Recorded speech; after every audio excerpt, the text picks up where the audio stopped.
Hey everyone, welcome to another exciting episode of First Impressions on the Scratch a Track podcast presented by the Dude and Grim Show. I am El Duderino. And I am Grim.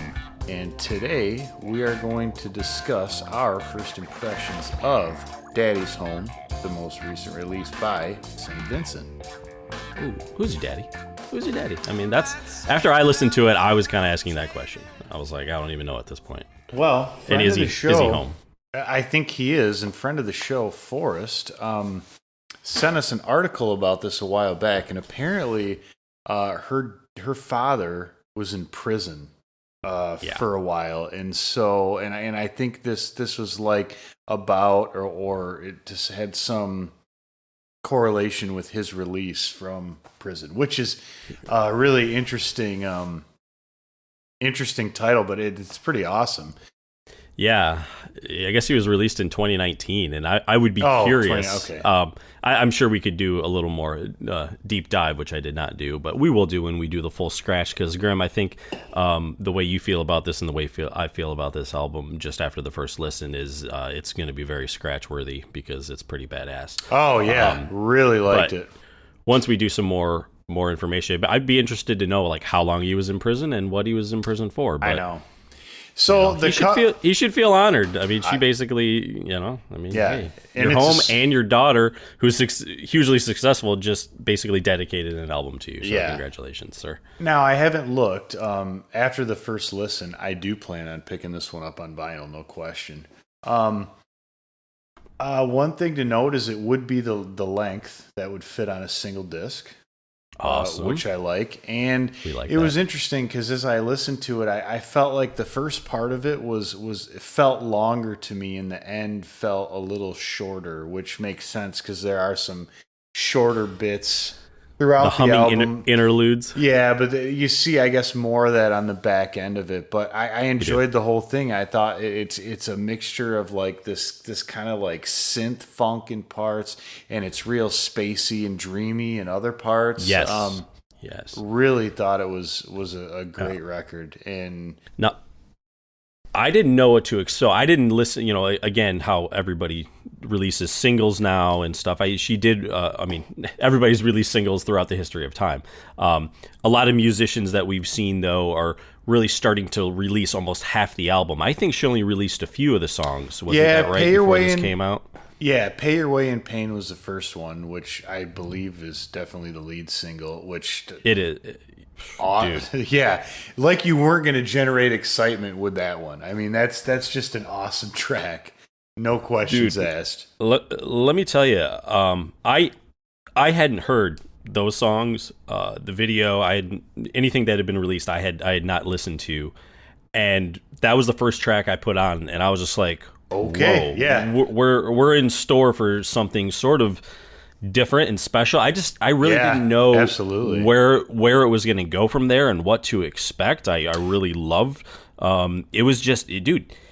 It was an intense, kind of. I don't know if I say intense is the word, but I was just like, it really sort of caught me off guard. I was just like, wow, this is something I'd never heard before. Really. Yeah, I really liked it, and it felt like there was a good balance of like big pickups and then slowing down a little bit too throughout the album. I thought it really balanced itself out well. And I didn't realize, looking at the producers is Annie Clark, who is St. Vincent, stage name, and then Jack Antonoff. And I didn't know much about him, but reading up on him, I mean, he's worked with some pretty famous people and an accomplished musician in and of himself. Yeah. And if I had never heard anything that he produced prior to this, which I have once I read that, but if he had never done anything that I had heard prior to this, I would have just thought, holy crap. I mean, excellent. It sounds incredible. Yeah, it really and really one of the best sounds of the Wurlitzer electric piano I've ever heard. I thought I heard that in there. A lot. Yeah. And I like her use of that electric sitar, too. Oh, yeah. And so here's the thing. Not that I would say that's a criticism of the album. I feel like I heard it a lot throughout the album, through a bunch of songs. So it's definitely a prevalent instrument that she does use. If I maybe if there was one little criticism, it would be like maybe she uses it too much in some songs. It was just interesting that she really went with, that instrument to me has such a unique sound that it really stands out among a lot of the other instruments, and it's just prevalent on a lot of songs on the album. I like the Eastern thing. It's cool. No, I do too, but it does specifically say that part of that was because it was the album itself was kind of based on what they described as the musical palette of New York, like sort of this art rock stuff in the 70s. Yeah. And dude, in some of the stuff, like think of that electric sitar was used in the 70s in the way she used it a fair amount. If you think of like a good example would be like Steely Dan, Do It Again. There's a big electric sitar solo, and it kind of goes with the feel and the time and everything. Yep. Definitely. I thought anyways. Yeah. Well, I wanted to circle back a little bit on the producer, co-producer, I guess, Jack Antonoff. He did produce her previous album, Mass Education, and Mass Seduction. He's also Mass Seduction. Sorry, Mass Education. Yeah. I think they actually did a remix of that album called Mass Education, which is kind of funny. Oh, well then maybe I didn't mistype it. Okay. But so here's the thing. This is what I thought was cool about him is he's also a musician himself. He's a lead singer in the band called Bleachers, and then he's also a guitarist and drummer of the band called Fun, I believe. And what's cool about that is when you get someone like that who comes into the studio to produce your stuff, they come at it from all those different perspectives. Yeah, sure. They'll have ideas and yeah.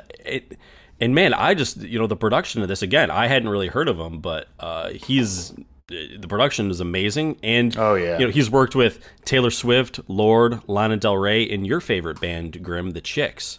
Yeah. So, yeah.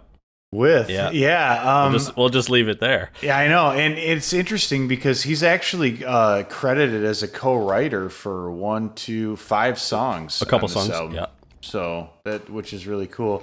I want to talk was he too about co-writer of the humming interlude songs, or no, like real songs? It doesn't look like it. It looks like more, but he was co-writer on "Pay Your Way in Pain." So what are you going to say about that? Yeah, I don't know. Yeah, I need to say anything because it's good. So good.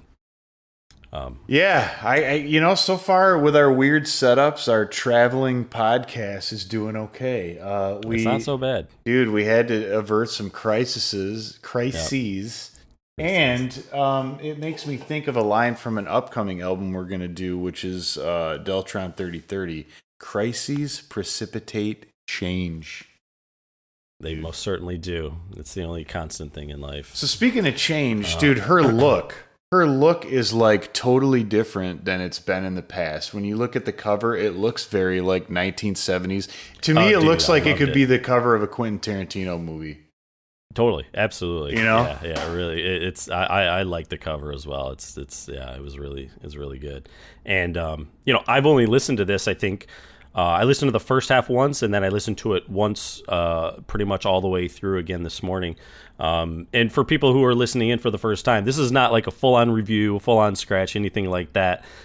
Because at least the way I feel, Grimm, I don't know if it's really appropriate to listen to an album just a couple of times or a handful of times and then actually give it a review. I know other people like to do that, and they throw out big words and huge adjectives. That's just not what we do here. No, we want to really know. If you want that, there's plenty of other places you can go. But I would dare say though that this will be on the list for next year because I know that last year for me that when I think of like the album of kind of the summer was Scratch the Bolt Cutters for me, and I'm pretty sure it's gonna Fetch the Bolt Cutters.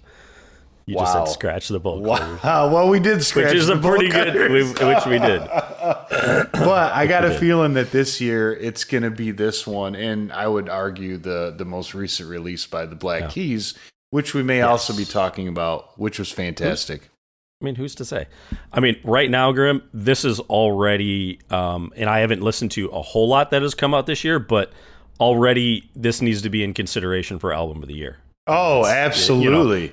For people who are into awards and shit like that, like this is This is just very impressive. I'm really excited to give it some more listens. Yeah, if any, I will be doing that today. Out there, if any of you out there, let us know your first impressions of this album, what you think, how it stacks up to her previous work, and if we get our stuff together here, this should be coming out on Monday, and which is today, the day you're listening. We're getting our stuff together. And then hopefully Wednesday, if you're a St. Vincent fan, we probably got some more stuff coming for you. Or if you're a Black Keys fan, we definitely got something for it. It's either going to be St. Vincent or Black Keys at this point. Yeah, it is kind of a toss-up, but it's going to be a good one regardless. It is. So it is. I would, so let me look at some real quick. Some of the ratings so far, which I love, because just like you said, you just listen to the album once and which is kind of what we're doing, but 8.5 out of 10, not high enough. 88 out of 100, you're in the ballpark. 9 out of 10. I see 2 5-star reviews. I'm okay with that. I like what you've done here. I would do this myself. Yeah. Yes, most definitely. Yeah, I think people. It's it'll be interesting for her because I think she's setting the bar very high for herself, which is awesome. It's great when artists do that. But I think she has the talent to continue to meet that bar. Well, yeah, for me, this one was really good because I really, really love her self-titled album, which may be up for discussion at some point. I thought Mass Seduction was good, but it just didn't quite have the same pull on me that her self-titled one did. But just upon a first couple listens for this, it does. It absolutely does. For sure. Yeah, I like you said earlier, it has a real good dreamy feel to it. There's she mixes it up. It goes in different directions. I mean, dude, the first song, "Pay Your Way in Pain," the way she was singing it and the background vocals and the sounds, dude, it reminded me a lot of like kind of Prince or something. Yes. I was sure. just like, I was like, wow, this is pretty wild here. Yeah. And then the other song that really stood out to me was "Living the Dream," which is I believe the 4th song on the album. And now here's the thing. The song that I kind of compare it to, that is one of my favorites of all time, is actually "Us and Them" by Pink Floyd. Oh, nice. When I listen to that, now different, I'm sure, chords, instrumentation, all that, but the way the song feels and it's the just kind of the way it moves and the tempo of it, it's very, very dreamy. And if you listen to Us and Them and then you put this on, I'd be interested to see what some people think. Sure. If there's some sort of just similarity, at least in the way the songs sound and feel. Songs are the same feeling. Songs are the same sound. And and we're gonna have to do a songs of the same name for Down, because apparently there's a band called More who did a song called Down. Stone Temple Pilots. Oh yeah. Dude. I mean, there's a lot of Downs. Okay, that's coming. Yeah. So, I guess with that, if everyone would maybe be so kind as to, if you already haven't, like, subscribe, and comment below. I'm sure. I mean, why wouldn't they? Be really swell. And even comment below. Oh, yeah, please. So, like, subscribe, comment below. Let us know, because it's time to go on the Dude and Grim Show. Wrap it up. Scratch a Track is produced by the Dude and Grim. Additional music provided by More, that's ... MORE, and the Tims, TIMNZ. Copyright 2020, The Dude and Grim Show.